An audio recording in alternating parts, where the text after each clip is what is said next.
Hello students, so welcome to your SST class, and today we are going to discuss on the factors affecting the climate of a place. What factors affecting the climate of a place? What is climate? Climate is the average weather condition of a place over a long period of time and over a large area. While the weather changes from day to day, weather कभी भी change हो जाता है. आज rainy, आज थोड़ा sunny day होगा and tomorrow it can be rainy day.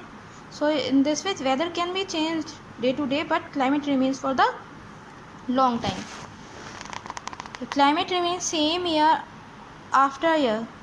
Climate also affects our way of life, our way of life, how we are living, which type of clothes we are wearing, what type of food we are eating. That all the things are depending upon the climate of that particular place. The climate of a place or on earth is influenced by the following factors. First one is your distance of a place from the equator.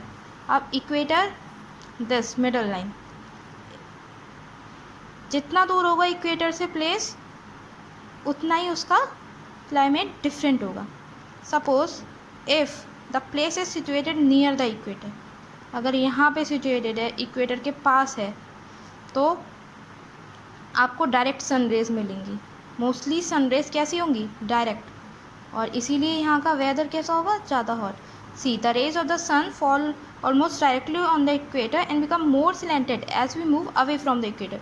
और जितना आप equator से दूर जाओगे ये इन वाले areas में, यहाँ का वेदर मीन्स यहाँ का क्लाइमेट इस वाले एरिया से बहुत डिफरेंट होगा.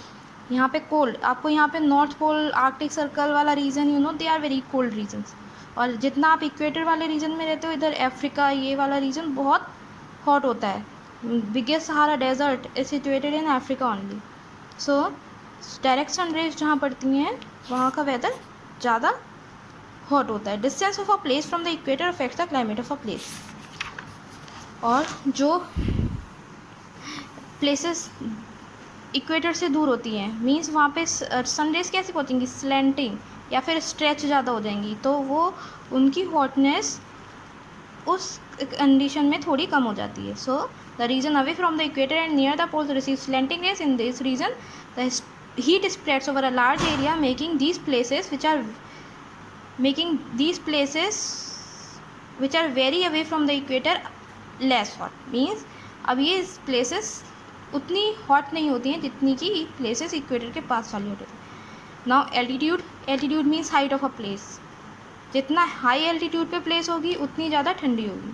The height above the sea level, हम सी के लेवल से प्लेस की हाइट को मेज़र करते हैं. सो जितने ज़्यादा हायर एल्टीट्यूड पे प्लेस सिचुएटेड होगी वो उतनी ज़्यादा कोल्ड होती है. Suppose take the example of your hilly areas. Direction of wind blow from cold region make a place cool. जैसे नॉर्थ पोल से जो यहाँ से जो यहाँ से विंड्स आती हैं इस वाले रीजन से, जब वो इस एरिया में एंटर करती हैं तो वो इस एरिया को भी कूल बना देती हैं. बहुत ज़्यादा आपको ये यूरोपियन कंट्रीज़ वगैरह जो हैं वो बहुत कूल होती हैं. ओके, सो और जो विंड्स आती हैं डेजर्ट रीजन से, वो वहाँ की आसपास की प्लेस को हॉट बना देती हैं. विंड्स फ्लोइंग फ्रॉम सी, और जो विंड सी से आती है वो वहाँ पे ह्यूमिडिटी मीन्स मॉइस्चर, एयर में बहुत मॉइस्चर लेके आती हैं. और वहाँ की प्लेस के वहाँ पे वेदर कैसा होगा? ह्यूमिडिटी वाला, बहुत ज़्यादा. अगर तो जब समर सीज़न में वहाँ पे आपको बहुत ह्यूमिडिटी, चिपचिपा सब पसीना. जब suppose take the example of your region only when rainy season is going on and of course summer is also going with that. तो आप देखो बहुत पसीना चिपचिपा रहता है.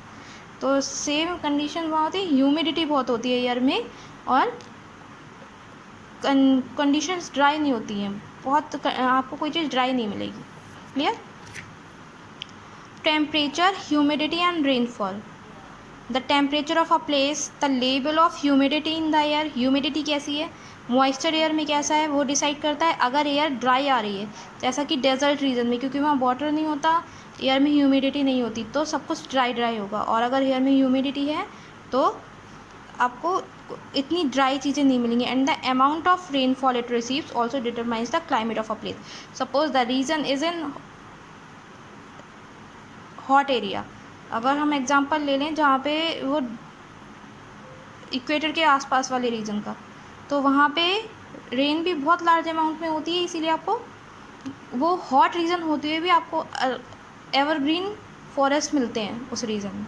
क्यों? क्योंकि वहाँ पे रेनफॉल बहुत ज़्यादा होती है, जो कि भी क्लाइमेट डिसाइड करती है पर्टिकुलर प्लेस का. और अगर गुड अमाउंट में सनलाइट है, गुड अमाउंट में रेनफॉल है, then you can of course tree can grow well in these regions. तो आपको वहाँ पे एवरग्रीन फॉरेस्ट मिलते हैं नियर द इक्वेटर.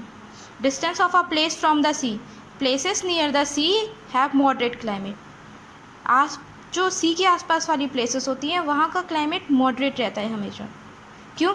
क्योंकि वाटर सपोज वाटर वाला जो रीजन है और ये जो आपका लैंड वाला रीजन है, water gets heat quickly?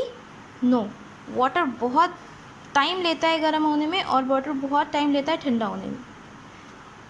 Land का केस दूसरा. Suppose take the example of sand. Sand का केस दूसरा होता है.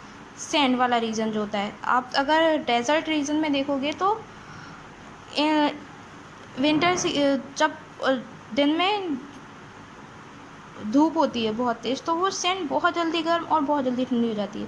बट वाटर के केस में ऐसा नहीं है. तब this is because water gets heat and cool comparatively slower than the land. So when warm air land over the air land rises, it is replaced by cool air from the sea. क्योंकि दिन में वहाँ से cool air आती है और land की warm air को कवर कर लेती है, जिससे land and sea breezes are called by the daily change of temperature and pressure between the land and water. Sea breezes blow from sea to land during the day. On the other hand, land breezes blow from land to sea at night. इससे क्या होता है, वहाँ का weather moderate रहता है. जब बहुत गर्मी होती है तो कूल एयर आ जाती है सी से, जो कि वहाँ के वार्म एयर के साथ मिलके वहाँ का टेम्परेचर मॉडरेट बना देती है. वहाँ पे आप क्लाइमेट मेनली मॉडरेट मिलेगा. Neither it is very hot nor very cold. Okay, and the places far from the sea have extreme climate. Suppose take the example of your area. We are very far away from the coastal areas. तो हमारे यहाँ extreme होता है weather. Very hot in summers, very cold in winters. Clear? This is clear now. See the example of land breeze, sea breeze is given. Gentle land breeze at the night. अब यहाँ से कैसी, क्योंकि अब water गर्म हो चुका होता है रात को, दिन भर गर्म होके यहाँ से वार्म एयर आती है. अब लैंड से जो कूल एयर होगी वो उसको कवर कर लेगी. हो गया वेदर मॉडरेट.